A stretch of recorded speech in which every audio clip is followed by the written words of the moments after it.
Hello, this is Dr. Diana, and in this presentation, we will discuss documentation.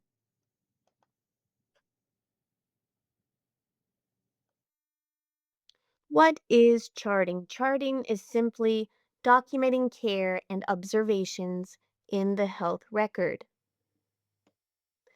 Documentation serves many purposes. It tells the story of the patient's care from admission to discharge.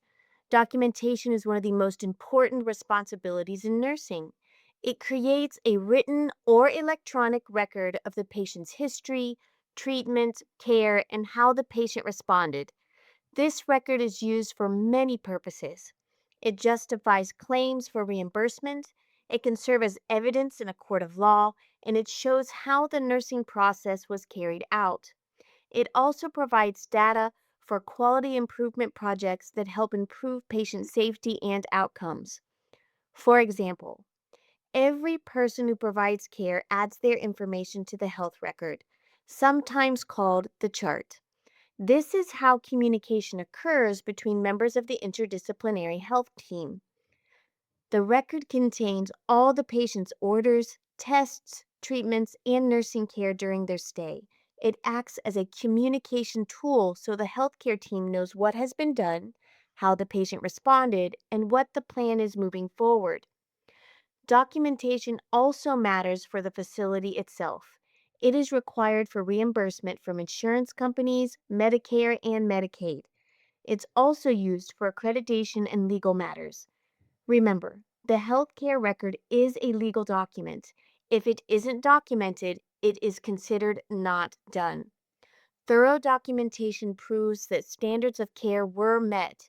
As nurses, we use documentation to track the nursing process. We record assessments, note the care we provided, and describe the patient's response. In this way, documentation shows progress towards the patient's expected outcomes and goals. This documentation is also reviewed by accreditation agencies, such as the Joint Commission, to determine whether or not the hospital and its employees are abiding by the law and accreditation standards. For example, agencies may collect statistics on cases of pneumonia, patient ages, or treatments given to evaluate care. Supervisors also use documentation to review staff performance. Standards for documentation are set by organizations like the Centers for Medicare and Medicaid Services, or CMS, the American Health Information Management Association, and the Joint Commission. Insurance companies, Medicaid, Medicare, they depend on these records to review the patient's length of stay, visits, procedures, and diagnoses. This information is used to determine payment, so complete and accurate documentation is critical. Assessment documentation. Every nursing shift begins with an initial assessment, which must be documented. Standard areas like vital signs, pain, and body systems checks are recorded on flow sheets or electronically. If you find anything abnormal, you must add additional notes. Then, subsequent assessments are performed and documented according to the patient's needs and agency policy. Care plan documentation. The patient's care plan is created soon after admission and is based on problem statements or nursing diagnoses. This plan is reviewed and updated every 24 hours or sooner if the patient's condition changes. When you provide care, you must document exactly what was done, how it was done, when it was done, and how the patient responded. This creates a clear record of the interventions and their effectiveness. Evaluation data must also be documented. If goals are achieved, the problem can be resolved or removed from the care plan. If goals are not met, the plan must be adjusted to better meet the patient's current needs. Documentation in this way ensures continuity of care and demonstrates the use of the nursing process. Legal and ethical aspects. The healthcare record contains all data about a patient's stay of care in a facility. Each facility may use a different type of record, but the purpose is the same to document patient information. The health record is a legal document and its contents are confidential. Information can only be shared with the patient's written consent. because it contains private, personal details. Protecting patient privacy is critical. That means you should never discuss patient information with anyone who is not directly involved in the patient's care. Only healthcare professionals caring for the patient should have access. Researchers and educators may be allowed access in special cases, but this is tightly controlled. Ownership of health records depends on the state. In some states, the patient owns their record. In others, the patient owns their data, but the facility or provider owns the record itself. No matter where you are, under federal law, patients always have the right to access their health information. Finally, records must be stored according to state laws, and the length of time they are kept can differ between adult and pediatric patients. Always follow your agency's policy, which is set based on these laws, when helping patients access their records. Remember, the electronic health record is comprehensive and can be shared across systems, while an electronic medical record is more limited to a singular facility. Methods of documentation. There are 8 common methods of documentation. Each facility may use one or more. Some are traditional, like narrative notes, others, like PI, SOAP, or focus charting, aligned with the nursing process. Charting by exception saves time by documenting only abnormal findings. Today, most agencies use electronic systems like the EHR combined with protocols. We're going to go over these different types of documentation in more detail. Source oriented. Source oriented, also called narrative documentation, organizes notes according to the discipline or person documenting. For example, physicians, nurses, and dietitians each have a separate section where they enter their findings and care plans. The nurse's notes are usually written in a paragraph style with no specific structure and are recorded in chronological order. These notes often follow a body systems format, so you might see cardiovascular, respiratory, and gastrointestinal findings written in sequence. Think of it as a journal entry, dated and timed, showing what happened during the shift. This method has some advantages. It gives a clear timeline of events, shows the patient's baseline condition each shift, and includes all parts of the nursing process. But there are also disadvantages. Because everything is documented, both normal and abnormal findings are mixed together, which can make it hard to find what's important. It also takes a lot of time to write, compared to other charting systems that use flow sheets or checklists. Problem oriented medical record. The problem oriented medical record organizes documentation around the patient's problems, making it easier to plan and evaluate care. This system includes 5 key parts: the database with assessment and history, the problem list, the care plan, progress notes, and the discharge summary. Progress notes often use the SOAP format, which stands for Subjective, Objective, Assessment, and Plan. The problem oriented medical record system has several advantages. It keeps documentation focused on the patient and their needs, encourages a problem solving approach, and strengthens communication between the healthcare team. It also makes it easier to audit records, evaluate staff performance, and reinforce the nursing process. But there are also disadvantages. On paper, it can cause a loss of chronological order, making it hard to see the timeline of events.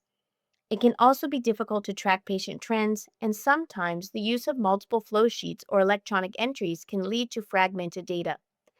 The key takeaway is, as nursing students, the problem oriented medical record helps create a clear, patient centered record, but it requires careful organization to avoid missing important details.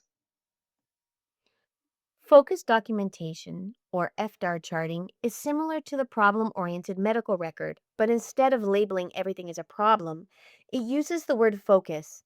This helps avoid the negative tone that the word problem sometimes carries. The focus can be many things and might be a nursing diagnosis, a concern such as decreased fluid intake, a sign like poor skin turgor, a symptom such as anxiety, or even an event like returning from surgery. FDAR notes are organized into 3 sections: data, action, and response. The data includes subjective and objective findings. The action describes what was done or planned, and the response shows the patient's outcome. Sometimes the last part is called evaluation instead of response. There are clear advantages to this system. It lines up well with the nursing process, it saves time by using flow sheets and checklists, and it allows documentation to focus on more than just problem statements. The main disadvantage is that if the record is incomplete, some patients' problems may be overlooked. This is why it is so important to document thoroughly and consistently. Another common method of documentation is the SOAP format. SOAP stands for Subjective, Objective, Assessment, and Plan. Some agencies expand this to SOAPy, adding implementation and evaluation, or to SOAPier, which adds another component, revision, at the end. These versions give a more detailed structure for documenting care. It's important to remember that you don't always need to use every single letter. For example, if there are no subjective findings, you can write none for that section. Similarly, if there are no revisions at that time, you simply leave the R out. SOAP documentation helps keep notes organized and focused while showing a clear connection to the nursing process. The advantages and disadvantages are similar to the problem oriented medical record and the FDAR documentation. Pie charting is another method of documentation that directly follows the nursing process. PI stands for Problem Identification, Interventions, and Evaluation. In the P section, you document the patient's nursing diagnosis or problem and label it with a number such as P1 or P2. In the I section, you write the interventions you performed, and these are tied to the same problem number. For example, I1 is an intervention for P1. Finally, in the E section, you evaluate how the patient responded and record whether progress is being made. E1 would be the evaluation of the first problem. This method makes documentation organized and problem focused, but the advantages and disadvantages are similar to the problem oriented medical record and FDAR, or focused documentation. It supports the nursing process and keeps care structured, but it can sometimes fragment information or make it harder to see the overall timeline of care. Charting by exception. Charting by exception was introduced in the 1980s to reduce the long and repetitive narrative notes nurses were writing. The idea is that you only document exceptions, meaning abnormal findings or responses. The system assumes that, unless otherwise documented, all standards of care were provided and the patient had normal or expected responses. Charting by exception is built on detailed agency protocols and standards. Flow sheets are often used, and the nurse only adds notes when something abnormal or unusual occurs.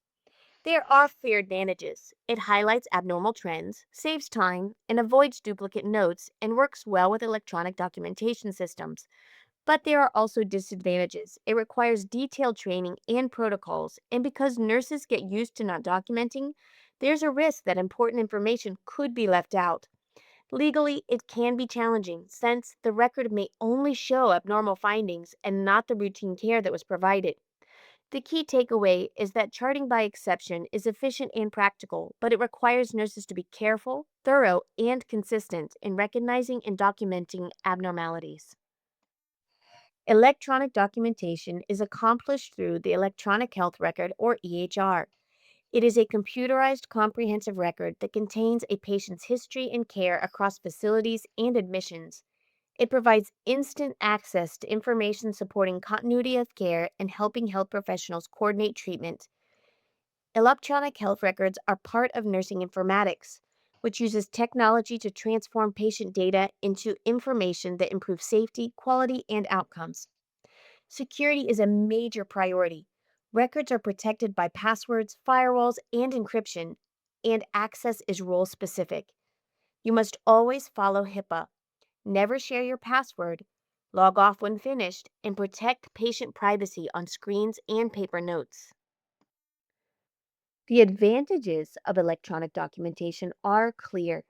Entries are automatically dated and timed, always legible and accessible in real time. Multiple providers can review the same chart, and test results can be uploaded immediately. It saves time, reduces errors, and speeds up reimbursement. But there are also disadvantages. Implementation is expensive, requires ongoing training, and depends on a reliable security system. Computer downtime can disrupt workflow, so agencies need strong backup plans. As an LPN, you will likely work with EHRs every day. Your responsibility is to document accurately, protect confidentiality, and use the system effectively to support safe, quality patient care. Case management system documentation is designed to organize patient care across an entire episode of illness. The goal is to make sure patients reach their expected outcomes within a specific time frame and at a predictable cost. Instead of the traditional nursing care plan, case management uses a clinical pathway or an interprofessional plan of care. This pathway outlines the expected treatments, goals, and timelines for the patient's recovery. If everything goes as expected, the pathway helps guide care smoothly. But if something unexpected happens, such as a patient healing well after abdominal surgery but then developing pneumonia, this change is called a variance. Nurses must document all variances clearly in the health record. By documenting these variances, the healthcare team can adjust the plan, address complications quickly, and ensure the patient still reaches the best possible outcome. The documentation process. When documenting, always record the patient's needs, problems, and activities in terms of behaviors. Documentation should focus on the immediate past and present, never the future. For example, after assisting a patient to ambulate, you would record ambulated 20 feet down the hall and back with assistance. You do not write what you plan to do later. Good documentation follows the principles of being accurate, objective, brief, and complete. This ensures anyone who reads your notes has a clear and logical view of the patient's condition and care. As a nurse, you decide which observations are noteworthy. Routine data, like voiding recorded on a flow sheet, doesn't need to be repeated in your notes, unless it's abnormal or represents a change. Always document when something is new, significant, or different from before. For basic principles, remember that legibility is critical. Electronic records are always legible, but if handwritten notes can't be read, errors and legal problems can occur. Use short, clear statements instead of full sentences, such as to surgery via stretcher at 10:15. Avoid using unapproved abbreviations, acronyms, and symbols. These can be misinterpreted and cause errors. The Joint Commission has a strict do not use list that you must follow. The key takeaway: document clearly, accurately, and professionally so the record reflects safe and effective nursing care. Documentation principles. When documenting, remember that records must always be clear, accurate, and professional. First, legibility is critical. Electronic records are always legible, which is why most facilities use them. If writing by hand, make sure your notes can be easily read. Poor handwriting can cause errors or even problems in court. Keep documentation clear and concise. Full sentences aren't required, and words like patient can be left out since the record already refers to them. For example, instead of writing patient left for surgery at 10:15, you would write to surgery via stretcher at 10:15. Avoid using abbreviations or symbols that could be misinterpreted. The Joint Commission publishes a strict do not use list to reduce mistakes. Documentation must be accurate. Record facts, not vague terms like ate well or tolerated well. Instead, describe exactly what happened, such as ate 2 eggs, 1 slice of toast, and 8 ounces of juice. This removes guesswork and helps track whether the patient's condition is improving or worsening. It must also be objective. Record what you saw, heard, or measured, never your opinion. If a patient yells, write their exact words. Do not label them as angry or frustrated. Stick to what you observed. Finally, documentation should be brief but complete. Always include what action you took about a problem. For example, IV site red and swollen, catheter removed, cool compress applied, swelling receding, new IV started in left hand. The key is this: if it was abnormal, document both the finding and the intervention. This ensures the record fully supports safe, effective nursing care. What to document. When documenting, you're responsible for recording all important information about the patient's condition and care. This includes assessment data from all body systems, as well as details such as vital signs, intake, output, and diet. You also need to document interventions like dressings, wound care, IV infusions, and medications given. Don't forget to include the patient's pain level, mental state, mood, and sleep patterns. Other items to document include the patient's education, procedures performed, and diagnostic test results. Finally, record discharge information, transfers, visitors, and any concerns the patient or family expresses. In short, documentation should tell the full story of the patient's stay in care. Guidelines for documenting signs and symptoms. When you document a sign or symptom, always provide complete and specific details. Describe the exact location and the quality using the patient's own words. For example, stabbing pain or burning sensation. Document the quantity or severity. For pain, use a 0 to 10 scale. For vomiting or diarrhea, include the amount. Record the chronology, meaning when it started, how long it lasted, and whether it's improving or worsening. Note the setting, such as whether the patient was at rest, walking, or eating when the symptoms started, and include aggravating or alleviating factors. What makes it worse or better? Finally, remember that symptoms rarely occur alone. Document any associated issues like nausea with vomiting or headache with neck pain. This paints a complete picture for the care team. General documentation guidelines. There are several general rules that guide safe and accurate documentation. Always make sure you are on the correct patient's chart before you start documenting. Record your initial assessment at the beginning of the shift and use military or 24-hour time if that's the agency standard. Only document what you observed or did yourself. You are legally responsible for the accuracy of your entries. Never chart before completing a task. If you make an error, follow your agency's policy for correcting it. When a patient refuses a medication or treatment, write down their exact words and what instructions you gave them. Be sure to include their response to your teaching. Finally, always spell accurately and use the spell check if needed. If you suspect an order is incorrect, clarify with the provider before documenting or acting on it. Guidelines for paper documentation. When using paper documentation, accuracy and professionalism are critical. Always use black or blue ink so it records permanently and readably. Write clear and legibly so others can understand your notes.